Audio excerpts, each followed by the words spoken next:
엄마가 완전히 병상에 누우신 지 벌써 3달이 되어 갑니다. 그동안 참 많은 일이 있었습니다. 그리고 어느새 당연했던 것들이 하나씩 사라졌습니다. 엄마를 보러 가는 일, 엄마를 모시고 바람을 쐬러 나가는 일, 함께 밥을 먹는 일, 그런 평범한 시간들이 이제는 아주 멀게 느껴집니다. 둘째 동생과 나는 시간이 날 때마다, 보고 싶을 때마다 엄마를 보러 갔습니다. 둘이 함께 갈 때도 있었고, 각자 혼자 다녀올 때도 있었습니다. 둘째 동생은 우리 집의 집사 같은 사람이었습니다. 매사에 정확하고 꼼꼼하고 빈틈이 없었습니다. 기억력도 매우 좋았습니다. 엄마를 형제들 가운데 가장 많이 닮은 사람도 둘째 동생이었습니다. 외모도 성격도 살아가는 태도도 엄마를 참 많이 닮아 있었습니다. 그리고 형제들 가운데 유일하게 시집살이를 한 동생이기도 했습니다. 엄마와 둘째 동생은 닮은 점이 참 많았습니다. 그래서인지 둘은 만나기만 하면 늘 조금씩 툭탁거리곤 했습니다. 성격이 비슷한 사람끼리는 더 쉽게 부딪히는 법이니까요. 동생은 돌아서면서 가끔 말하곤 했습니다. 다신 안 가야지. 하지만 그런 말을 하는 사람이 또 엄마 생각은 제일 많이 합니다. 나는 그럴 때마다 속으로 생각했습니다. 닮아서 그런 거라고. 그래서 더 아프고, 그래서 더 마음이 쓰이는 거라고. 둘째 동생은 엄마를 보고 돌아오는 길에 가끔 내게 이렇게 말하곤 했습니다. 내 인생도 저렇게 늙어가겠지. 그 말을 들으면 나는 늘 이렇게 말했습니다. 너만 그런 게 아니야. 우리 모두 그렇게 가는 거지. 그러니까 우린 노을처럼 늙어가자고. 나는 언제 봐도 노을이 예쁩니다. 비가 와서 보이지 않을지라도 노을은 늘 그 자리에 있을 것만 같습니다. 나는 노을을 매우 좋아합니다. 노을을 보고 있으면 마음이 경건해지고 숙연해집니다. 붉게 물든 하늘을 바라보고 있으면 하루가 저물어 간다는 것이 쓸쓸하기만 한 일이 아니라는 것을 조용히 배우게 됩니다. 그래서 나는 노을을 좋아하고 그렇게 늙고 싶다고 동생에게 말하곤 했습니다. 그럴 때마다 우리 둘은 말했습니다. 우리 예쁘게 늙어가자. 그 말은 그저 기분 좋은 위로가 아니라 우리끼리 나눈 작고 단단한 약속 같은 것이었습니다. 그래서였을까요?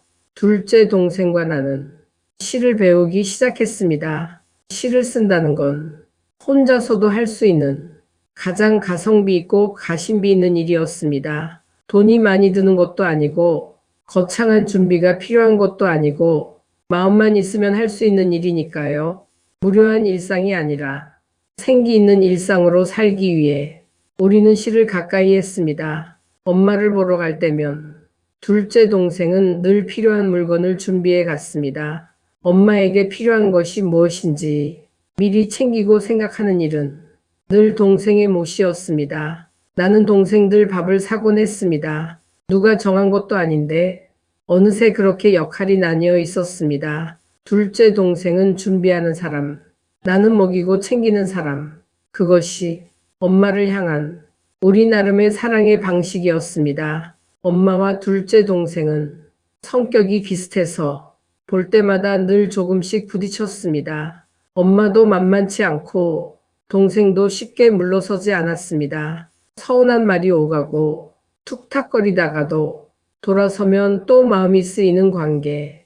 동생은 다신 안 가야지 하면서도 엄마 생각을 제일 많이 하는 사람이었습니다. 나는 동생에게 그냥 흘리라고 말했지만 사람 마음이 그렇게 쉬운 것은 아니었습니다. 나는 또 나대로 엄마를 힘들게 하는 사람이기도 했습니다. 엄마 집에 가면 은근히 엄마 물건을 버렸습니다. 지저분하고 오래 쌓여있고 이제는 쓸모없는 것들을 정리해서 집에 가져와 버리곤 했습니다. 그러니 나만 오면 엄마는 긴장하셨습니다. 언제 갈 거야?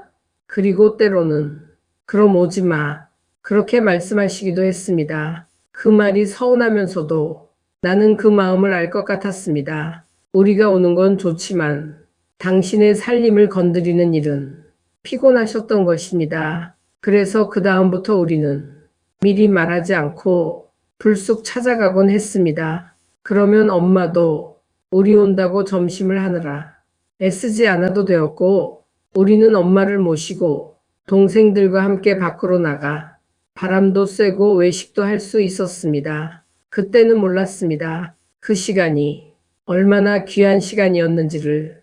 같이 밥을 먹고 같이 차를 타고 나가고 같은 풍경을 보는 일이 얼마나 큰 축복이었는지를 그때는 다 알지 못했습니다. 그런데 그 시간들이 사라져 버렸습니다. 엄마가 완전히 병상에 누우신 뒤로는 예전처럼 함께 나갈 수도 없고 함께 밥을 먹을 수도 없고 소소한 하루를 같이 보낼 수도 없게 되었습니다. 평범한 일상은 지나고 나서야 얼마나 귀했는지 알게 됩니다. 그래도 나는 압니다. 둘째 동생과 내가 엄마를 보러 가던 시간들은 결코 헛되지 않았다는 것을.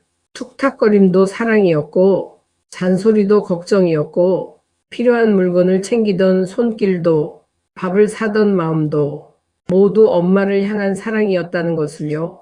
이제는 사라져버린 시간들이지만 그래서 더 또렷하게 남아 있습니다. 엄마를 보러 가던 길, 둘째 동생과 나누던 말, 그리고 우리끼리 약속처럼 했던 그 말. 우리 예쁘게 늙어가자.